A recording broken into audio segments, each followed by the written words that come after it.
Thank you, Gloria.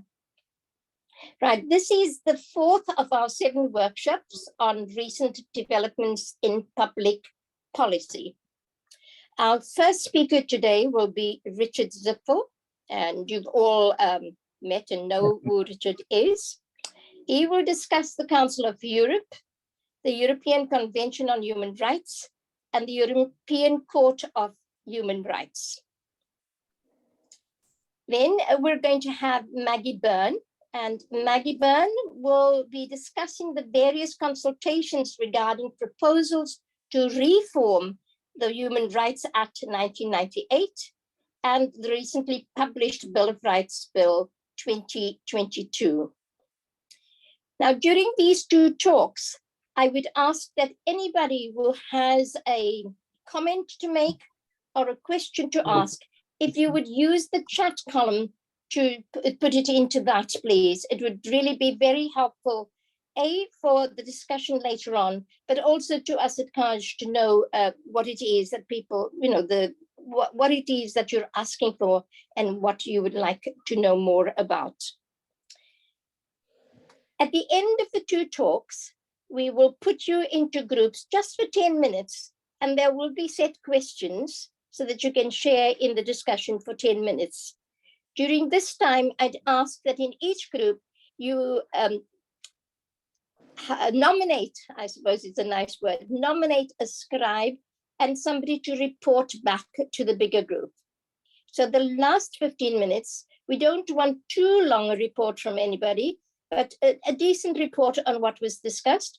And then we want to give time for anyone who has a burning question or a burning bit of whatever he or she wants to say it at the very end. I hope all of that was very clear. I'm going to stay with you until 20 minutes to 6, and I apologize, but something has come up and I have to disappear at 20 to 6. I'm going to hand over to Richard and Maggie at that stage. You know, I cannot, but I have to just say this. It is so wonderful to see Molly Porter in the corner there. It's really, really lovely to see Molly. Molly was our very, very first administrator at CARJ, and a darling lady she is. So it's just lovely to see her there. I'm going to hand over now to Richard. Richard, for our first talk. Unmute yourself, Richard.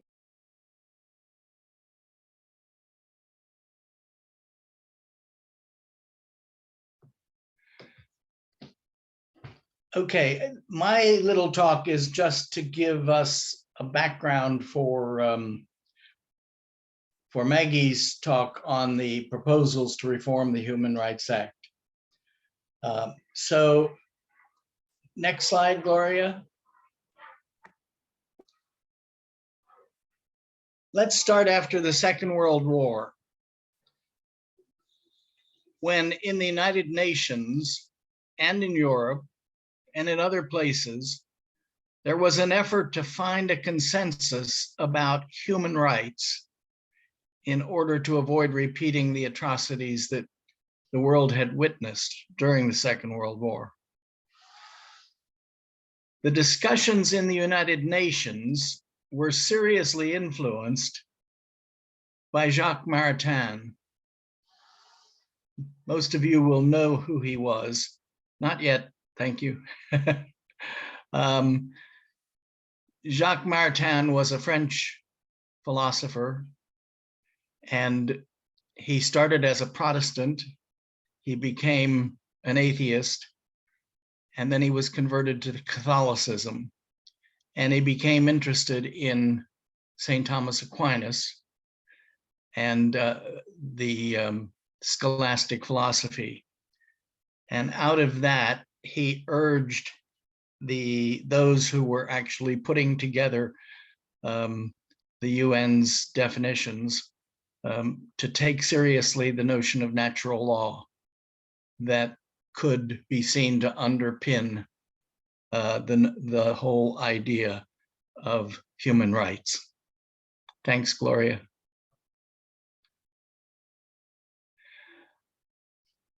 out of the United Nations discussions came the Universal Declaration of Human Rights in 1948.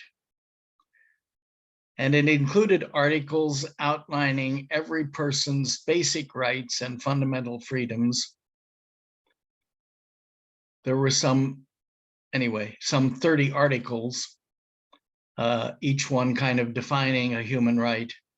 And they included equality, freedom from discrimination, the right to free movement, the right to asylum, and many more, but those I've picked out have a kind of obvious relevance to racial justice. So that was the UN. Thanks, Gloria.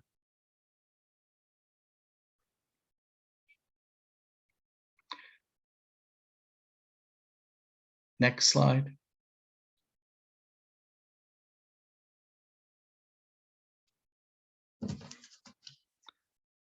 At the same time, in Europe, the Council of Europe was taking shape.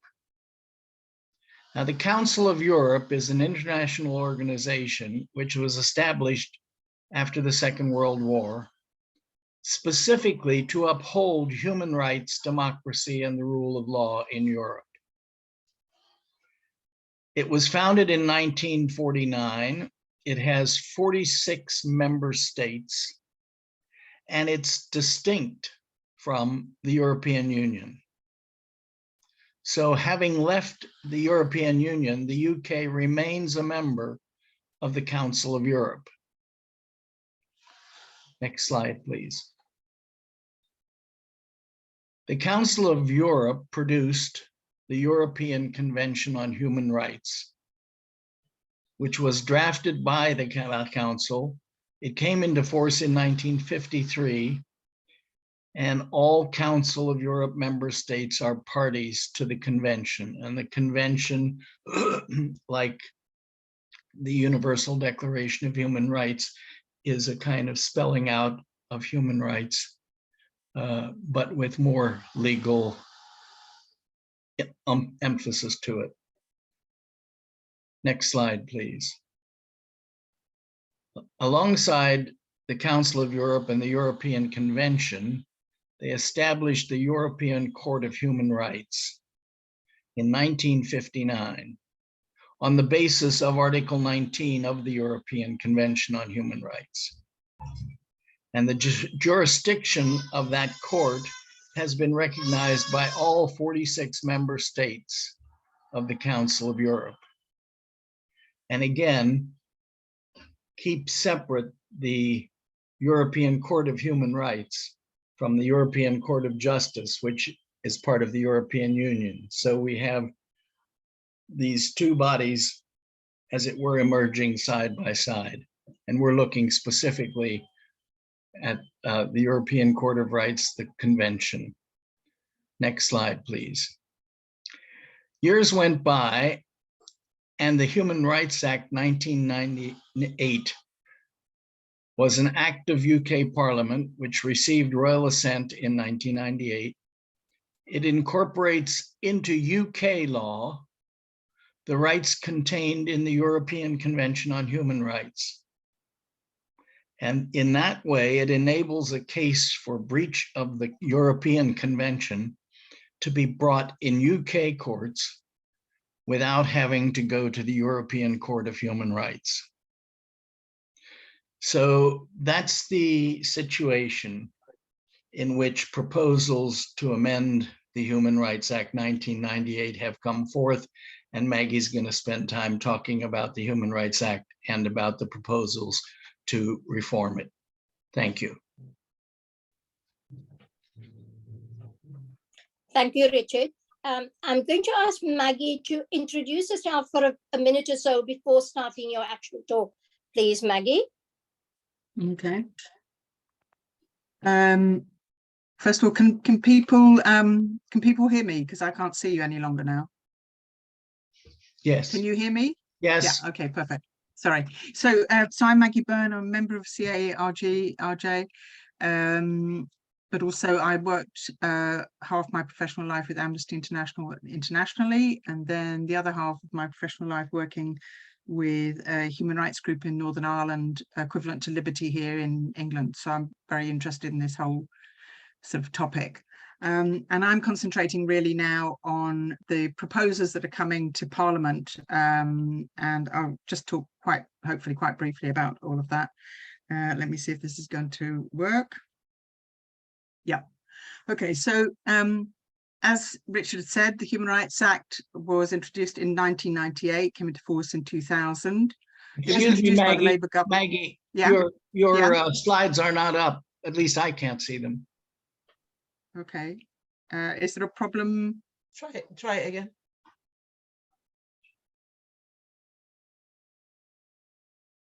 Yeah, can you see it now? No, no. Okay. Can anyone else see them? No. No. Okay. Well, that's quite important to be told. Thank you. I think I will go out of here. Right. We tried to do this beforehand just to check if it was working or not, but clearly didn't do whatever was necessary. I will just talk to them then, because they don't really say anything really super exciting. They're just reminders to me. So apologies for that. So I suppose the two things I want to say about the current situation is it was introduced by the Labour government in 1998. To mark the 20th anniversary, Liberty, the local human rights group here, recently concluded, so looking back over the 20 years, that the Human Rights Act, quote, has enabled disabled people to have their rights respected, compelled the police to listen to and properly investigate rape allegations, protects soldiers' lives wherever they're serving, holds police accountable for deaths in custody, and prevents people being left destitute on the basis of immigration status. So it's kind of quite wide-ranging, and these are some of the cases that have been taken up in the domestic courts. The Human Rights Act also meant that the European Convention, so it brought basically international law into domestic law. It's built into all the devolution settlements. It's key to the Scotland Act, Wales devolution arrangements, and especially Northern Ireland, where it's a key building block for the peace agreement. There's lots of references to it, and it's extremely important, and one of the very worrying things about attacks on the Human Rights Act.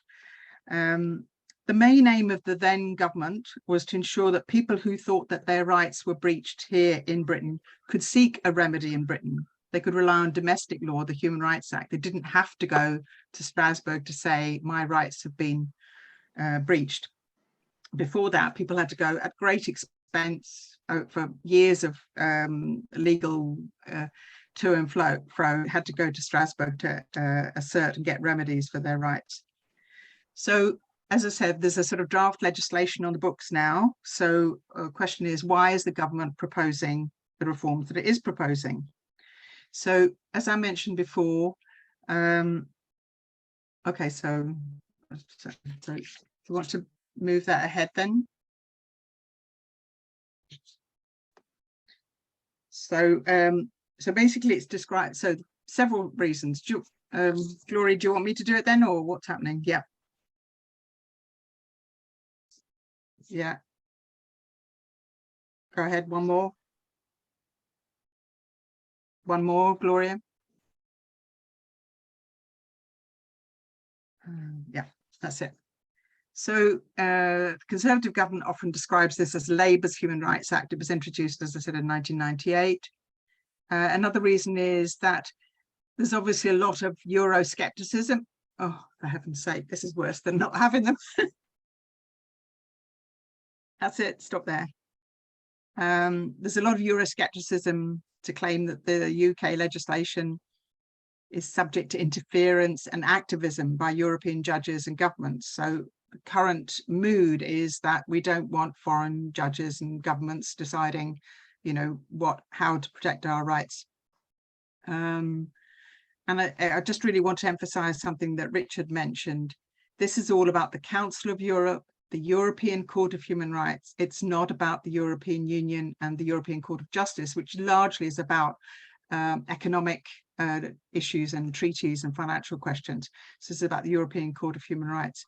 But because it's, you know, called Europe, and there's a lot of Euroscepticism around it, possibly suits some people to muddle the thing, but that's one of the reasons why there's a feeling that we need to reform it. And also, as I said, there's a lot of government and media concern about so-called activist lawyers and judges. Many of you will remember the Daily Mail headline of enemies of the people and the supposed mission creep. So Gloria, if you want to move it on. So obviously 20 years on, any legislation could benefit from review. So what's working, what's not working? So, you know, why aren't we worried about this? The Joint Committee on Human Rights, which many of you will know is both Commons and Lords. It's both all the political parties, proportionate representation. They've held several inquiries about whether and how to reform the legislation or review it. The government itself established what they called an Independent Human Rights Act review group. When the report was received from that group, the government issued a consultation paper. Deadline for comments was the 7th of March this year. And in June 2022, the government issued the draft legislation they repeal and replace the Human Rights Act. It's really not clear what the next steps are, because obviously we're in a bit of a hiatus now politically. It's probably the case that either Liz Truss or Rishi Sunak will want to put this, will want to pursue this legislation. I can't see any reason particularly why they won't, but obviously until we get a new Prime Minister, until we know what the is going to be decided in Parliament, the timetable, it's a bit unclear what the next steps are. The next slide, Gloria, has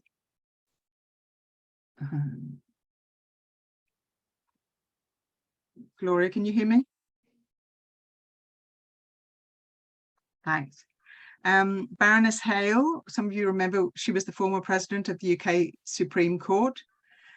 She gave a talk fairly recently, earlier on in July, and she said these two things that I thought were interesting. She reported that she'd read all the material, so all the reactions to those various consultation exercises that I mentioned to you said that there was very little wrong with the Human Rights Act, and what was wrong was easy to amend. So it didn't require a wholesale repeal and replace effort. She went on to say that apart from the issue of whether the proposals protects or reduces rights, so that's a very important thing, and whether the proposals break international law, in addition, the draft legislation creates doubts and uncertainties and will produce time-consuming and costly litigation here and in Strasbourg for much time to come. So she's clearly speaking as a very senior lawyer and is saying, well, there are lots of problems about this legislation, but as a lawyer, I can tell you it'll produce time-consuming, costly litigation here and in Strasbourg for a long time to come. Next slide, Gloria. So what are the actual government proposing? So they say that they want to retain all the substantive rights currently protected by the European Convention and the Human Rights Act, which is its domestic equivalent. They want to strengthen the right to freedom of expression. It's not clear why, but they particularly want to privilege that right. I probably should have said, just for those who aren't that aware of it, but something like the European Convention and therefore the Human Rights Act talked about the right not to be tortured, the right to life, freedom of liberty, freedom to meet, and so on. But they want to particularly strengthen the right to freedom of expression. They want to add the right to trial by jury, even though in Scotland that isn't the way they do their law. They want to strengthen the primacy of domestic courts. They say they want to provide greater clarity to the courts about the interpretation of rights, but according to Baroness Hale, that's the last thing that it's doing. Very importantly, it seems to me, they want to introduce a permissions stage to weed out what presumably the government considers are spurious cases which might undermine public confidence in human rights. So basically, you're going to have to prove that you have a sort of valid claim before you can then pursue that claim in the courts. And they say they want to provide more certainty for courts and public authorities to discharge the functions given them by Parliament. And as I said, that's something that's queried even by Baroness Hale. Next slide, Gloria. They they say they want to safeguard the right to life and the absolute prohibition on torture, whilst ensuring that other rights in the Act cannot be used to frustrate the deportation of serious criminals and terrorists. So on the face of it, this looks sort of, you know, that they're not going to send serious criminals and terrorists back if, in fact, we know that they're going to be tortured or face the death penalty. But we don't know of any cases where this has happened. I just put in Theresa May and the cat example. I don't know if you remember some years ago when this was, again, quite a fashionable debate.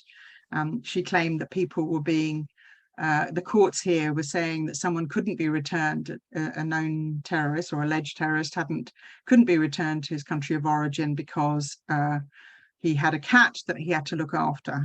And despite being told that this case did not exist, had absolutely no basis in fact, it still is probably regularly brought out as an example of why we need to ensure that rights can't be used to frustrate, I love the word frustrate, the deportation of serious criminals and terrorists. They want to recognise that responsibilities exist alongside rights. That's a really long discussion all of itself. I argue that rights, just by their very nature, involve responsibilities because we've got a right both for our own rights, but also to respect the rights of others. However, often it's used to cover the fact that we only want to allow the rights of those who we consider deserving. They say they want to preserve parliamentary sovereignty in the face of any Strasbourg court decisions and protect the armed forces from human rights claims for actions taking place overseas. So just move to the conclusions. So just to sort of reiterate, this isn't a very balanced presentation, as you've probably worked out by now, because all human rights activists are opposed to the repeal and replacement of the Human Rights Act. I just received a blog yesterday from the British Institute of Human Rights where they're actually calling this the rights, what do they call it? The Rights Removal Bill. Their new name for it is the Rights Removal Bill. Anyway, so it's unclear what will happen when Parliament recommences. I was asked to look specifically at racial justice. I have to say I'm not clear if there are any direct implications, but I would argue that the legislation that the government wants to introduce is clearly intended to remove important external oversight of government policies, whether that be our UK judges or Strasbourg judges, and give more power to the executive. So I think that's unlikely to improve the situation of minority groups. And then in specifics, the changes that have been argued are often argued because we have to deal with all these foreign-born criminals, illegal immigration, and as I said, the frustration of government policy by activist lawyers and judges who, for the most part, are trying to defend people's human rights. So you can say it sounds worrying. So that was it. I just sort of left 3 questions for the discussion groups. If people, you know, want to move to that now, or if they wanted to ask some questions, I'll leave it over to you. Sorry about the IT hiccups there at the beginning. Thank you very much, Maggie. I thought even with the hiccups, it was very, very clear. So, and we followed very, very well. So thank you very much for that, Maggie. I think Gloria has those 3 questions in the chat, so everybody would be able to see the questions. I'm going to ask Gloria to put you into groups now, and you'll be in the groups for about 12 minutes. And when you come out of the groups, please remember we want to scribe and report back. So no more than a minute and a half to report back, but it would be good for everybody else to hear what you've discussed and what answers you've got from your own groups coming back. Thank you, Gloria.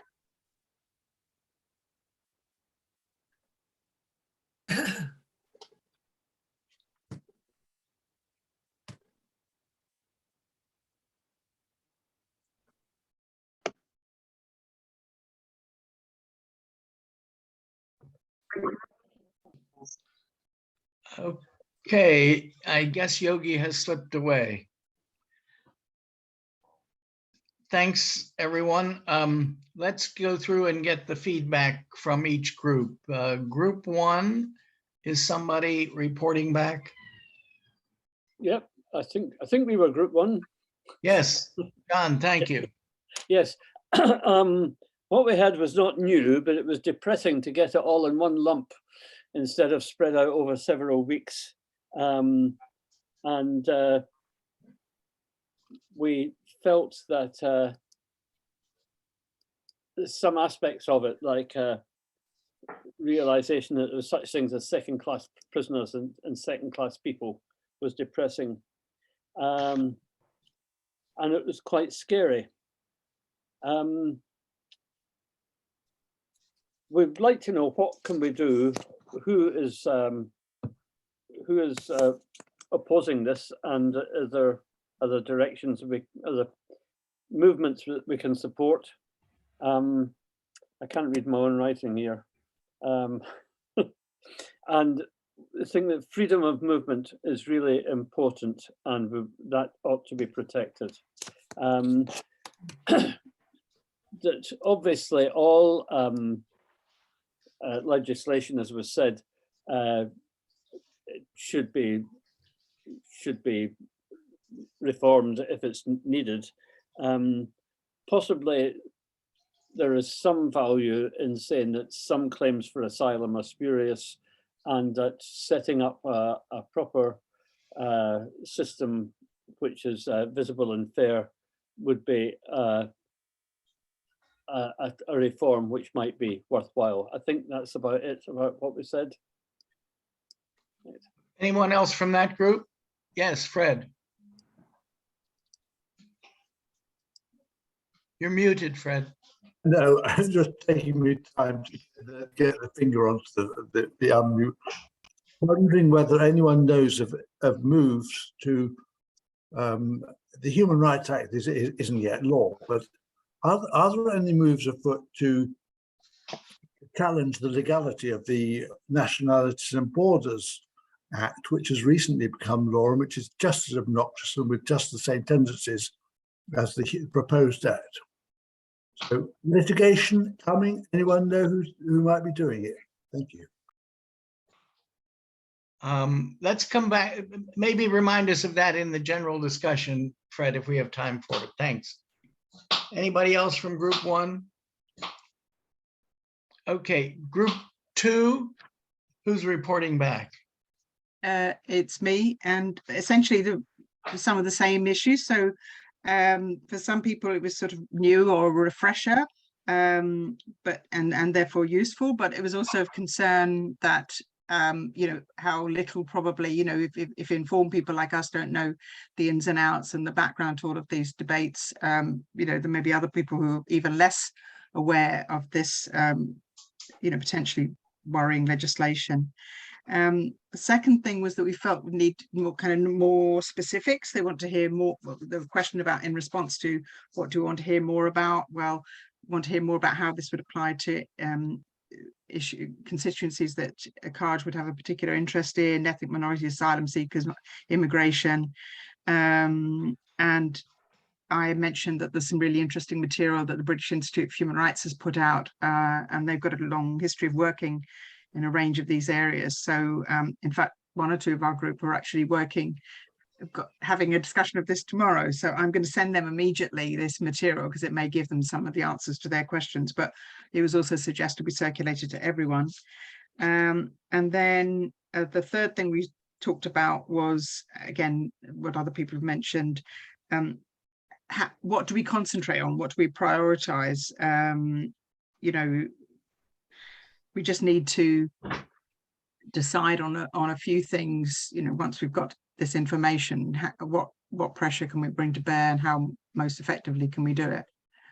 I think those were the key things that the group mentioned. Thanks, Maggie. Anybody else from group two? Group three, who's reporting back? I think there's just two. I think there's just two, Oh, Richard. there's just two groups. Oh, I'm sorry. Okay, let's go back to Fred's question. Could you I say think there were three groups. there were three groups? I'm sorry. Group three. Who's reporting from group three? Brendan? Hello? Bill. Oh, it's Bill. Bill, Bill. I'm reporting, Bill. yeah. Okay, I think there was a general feeling that all of this sort of change is evidence of the government not wanting to be answerable to anybody. certainly outsiders. So I think we were all unanimously agreed that we should look for small changes, but nothing significant. Secondly, we thought that a statement from CARJ would be appropriate, both to support other human rights groups, but also to inform our membership more. So I think that was the second thing, and we thought we should do that.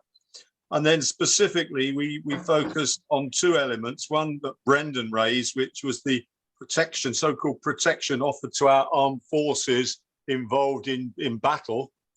He quoted the recent examples in Afghanistan, which most of us were shocked by. So that was the first example we raised. And then later, Irene and Maureen raised the issue of caste discrimination within nations and so on and so forth.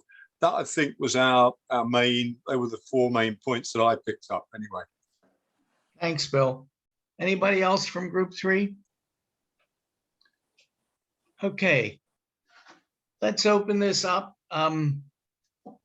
Anybody that has questions or things you want to say? I'd like to start, Fred, if you could restate the question you were asking. Thank you.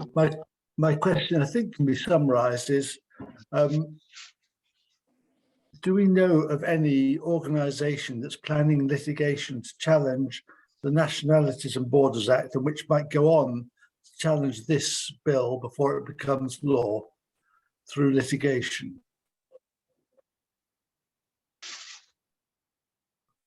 I've heard something about a good law project, but I'm not sure exactly what they're doing on this.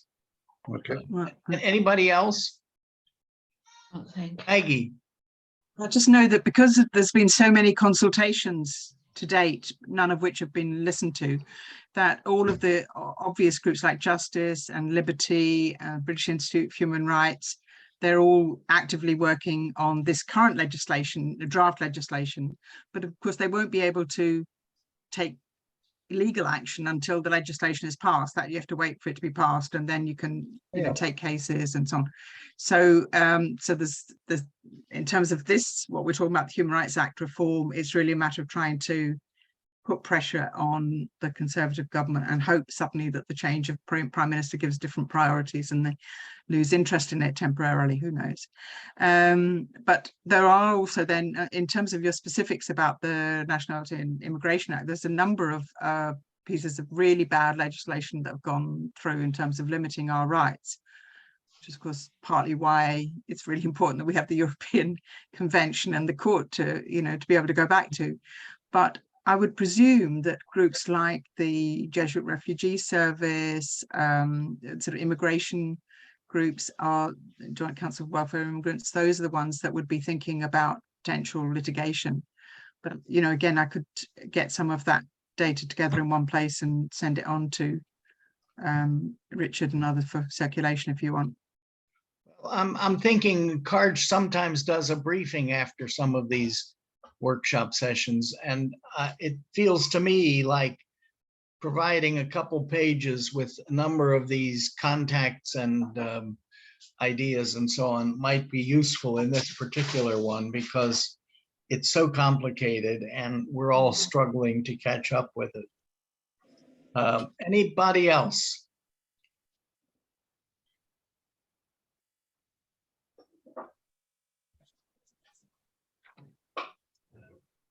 Okay, well, we're a bit early, but if we're finished for right now, that's fine. I just want to give you another minute or two in case somebody wants to say something or ask something. Richard, can I just check, because when Bill was reporting back from his group, I'm an inveterate note taker, as you may have noticed. So you were talking about potentially a statement from CARJ, and there were two purposes. One was to support other groups that are working in this area, and then I missed the second point. Can you remember what that was? Yeah, the second was to inform our membership. Okay. Yeah. I think there's two things here. I think we will probably try to do a briefing, which will give at least some basic information, a couple pages, and then maybe put some stuff on the website. And then there's a second issue of whether we want to make a statement about this, because it is it is an issue. I think that everybody feels something serious might be happening here, but nobody knows what. It might be that we wouldn't do that until their new government is in place and shows their hand a bit. I'm not sure. Anyway, we'll take that on board and think about the possibility of a statement, but I hope we will do a briefing at least. Yes, Maureen. Can I just say, I think it's a good idea to make a statement and to get word out, because it's amazing how ignorant most of the population is about these issues. You know, there are so many people who, if you talk about the European Convention on Human Rights, you know, all they're thinking about is Brexit. So they don't understand the situation that you know, there are conventions that we have signed up to, and which we, you know, the government have said they will keep these promises that they make, or these resolutions that they make, but they're trying to rescind on these promises. So we need to let the population know that it concerns everybody. You know, it's not just minority groups or those who are going to suffer as a result of it, but we all should be knowledgeable about it and be able to support those other groups who are campaigning on the behalf of all of us, so that we all retain our human rights, because they're slowly being taken away from us, and civil society is losing its voice everywhere. You know, you've got government officials who think they rule the universe. So I would support the statement, any statement that is made. Yeah. Yes, Teresa. I remember reading that Mr. Johnson said that when we come out of the European Union, we would start again on genetically modified food. So I didn't think that was his right to say that. And also the rights of the police to stop protests and to do much more. I think there's some very strict things that he wanted to do, which a lot of people do if they want their own, just their own voices heard. Thanks, Teresa. Anybody else? Yes, Beverly. Yes, thank you. I found it, you know, as I said, both very, very interesting and informative talks. So thank you. And thanks, CARJ. My question really is about how do we get this information out as widely as possible? Can we get it out to the justice and peace groups? How do we get it out to the diocese? What's, you know, what's our links in with the, you know, the Catholic hierarchy? How do we make sure that the knowledge we have learned is able to go wider and to prompt more people to take responsible action? Well, if we do a briefing to start with, I mean, these workshops are meant to start a conversation, not end it.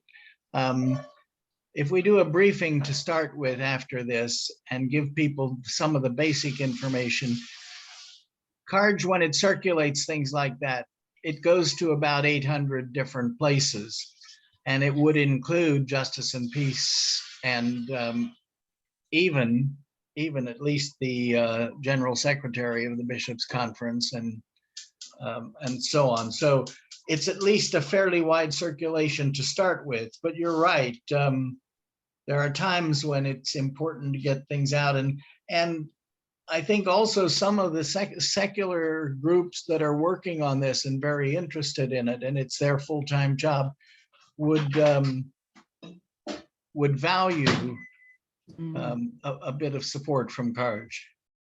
The other thing I thought I'd just remind you of is that there is a Catholic involvement in human rights discussion that goes all the way back to the discussions that Jacques Maritain was part of in preparing the Universal Declaration of Human Rights. So and Pachamenteris had much of this in it as well. So we're not moving very far outside the tradition here in taking this up as an important issue. Anybody else? Daphne?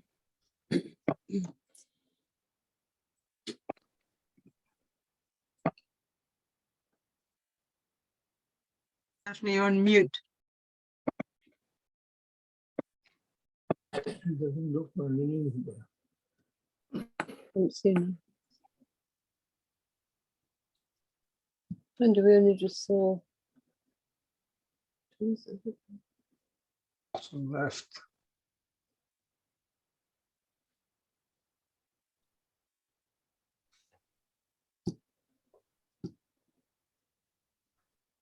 Don't know why. Oh,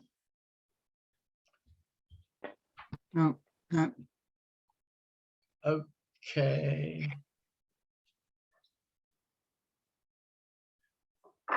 Daphne, if you touch the long key in your I don't know if you have a laptop, that's what I should ask first. If you touch the long key, then you will mute yourself. If you can hear me. Oh well. Daphne, if you can hear us, if we don't hear from you today, you can get in touch with Gloria and we can follow up anything you're interested in. I think we'll call it a day.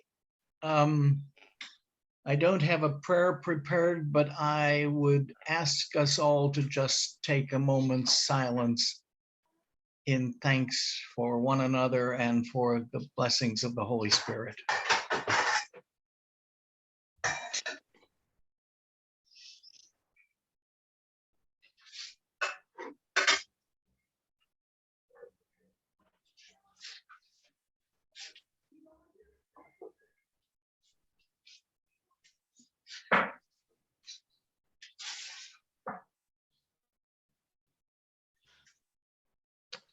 Amen.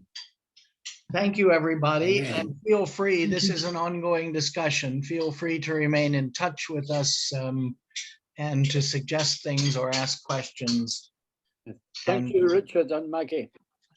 Thank you. Thank you. Absolutely. Thank you very And we will keep working on this. much. Thank you. Take care. Bye-bye. Bye. Bye.